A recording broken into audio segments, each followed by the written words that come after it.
He let the sun set free. It's free indeed. Freedom, saith the Lord. Freedom, singing about freedom. Oh, freedom, saith the Lord. Give me all the freedom. I'm singing my freedom. Oh, freedom, saith the Lord. Jesus was born in Bethlehem. He had a manger for freedom. Tears in our eyes and going together to sing it, but we still decided to sing it. We shall overcome. No, before this victory is won, some will have to get thrown in jail some more, but we shall overcome. Don't worry about us. Before the victory is won, some of us will lose jobs, but we shall overcome.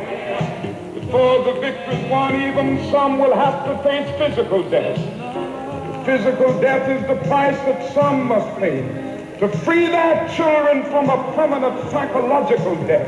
Then nothing shall be more redemptive. We shall overcome.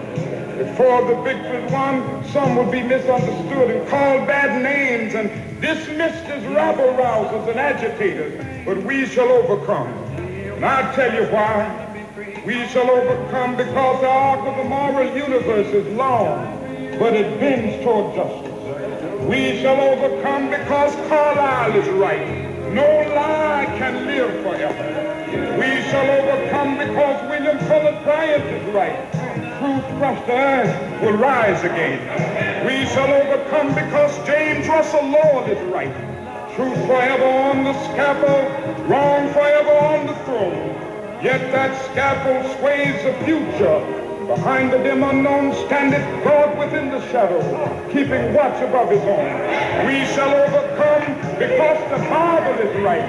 You shall reap what you sow. We shall overcome. Deep in my heart, I do believe we shall overcome. With this faith, we will go out and adjourn the councils of despair and bring new light into the dark chambers of pessimism. We will be able to rise from the fatigue of despair to the buoyancy of hope. And this will be a great America. We will be the participants in making it so. So as I leave you this evening, I say, walk together, children. Don't you get weary. There's a great camp meeting in the common.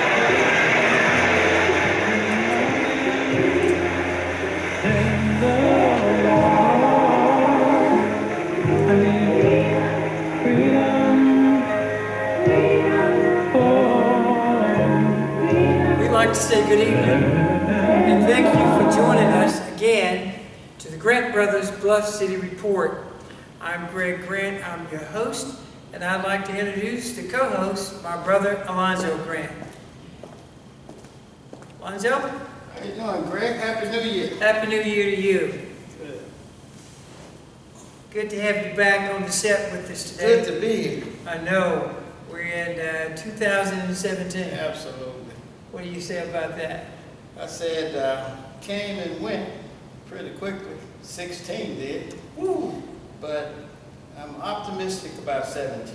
I think Good. 17 is going to be our year for this great city of Memphis. I really believe that.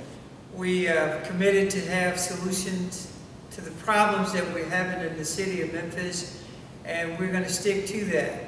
We know we're anywhere from 220 to 223 homicides so far in this city. And you were just telling me about Chicago and what the rate is there. Yeah, I think, if I'm not mistaken, it was like 18 people that got either shot or killed over the Christmas holiday weekend. And I think you told me it was, what, over 700 and some odd homicides, probably 100 or better In Chicago? than what we have. Yeah. And Chicago is a city that's 4 times larger than Memphis. Wow. I mean, Chicago, I think, had maybe 4 to 5 million people. And Chicago. In the city. In the city of Now, Chicago. we're not quite a million, are we? We're like 780,000, not quite even 800,000. Yeah, but the number of homicides that we're having is too many. We want to thank the Tamara Production Television Network for reaching out as she goes nationwide, covering various topics and crime scenes in other cities, comparatively speaking, trying to make Memphis a better place. And we're happy to be a part of the Tamara Production TV Network. We have something special today that we'd like to talk about leading into this new year. Correct. Tell us about it.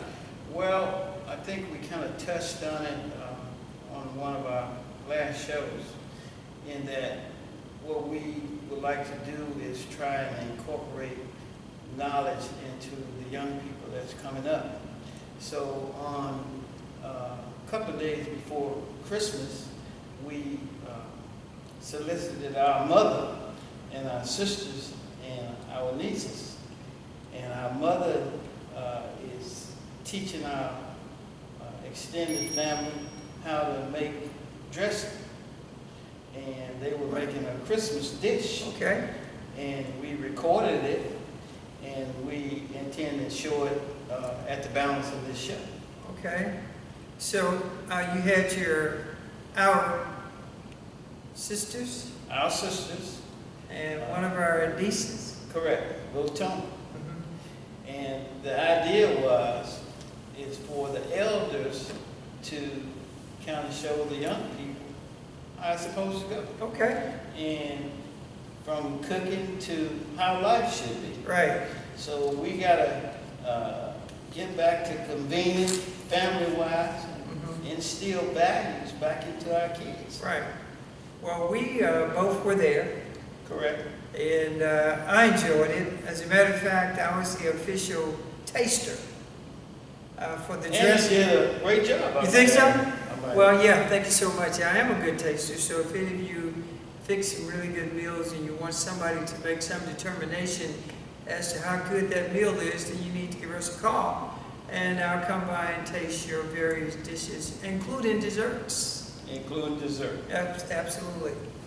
So what do you say about us going to that segment, looking at it, talking about it, and more importantly, allowing them, the participants, to talk through the actual preparation? Correct. Our mother, Maria, the real Maria. Before the television Maria came on the scene, Maria was Maria. Maria was Maria. And I think Tyler Perry probably saw that, took that name, and now he's made millions upon millions of dollars being Maria. But we have the real Maria at the house, O'Malley Street, here in Memphis and South Memphis, giving a demonstration and teaching my sisters and my niece how to make dressing for New Year's Day. And I might add, I don't think it's something new or something we invented, but it's a way that we can go back in the past on how we used to do things Right. in our community. And that's where we need to be. And that's where we need to be. Because the things that we used to do used to work. It used to work. So now we got all this new fancy stuff, and what are we getting? We're getting nothing. And the old saying used to go, if it ain't broke, why are you working on it? Well, that's a major problem because folks are always fixing on stuff that's not broke. That's right. So we got to get back to the old way, and this show is a kind of outlet or a way for us to see how it was done the old way. I want to get back to the old-fashioned way because when we were growing up, dressing was a very popular item in the house, and it always tasted good.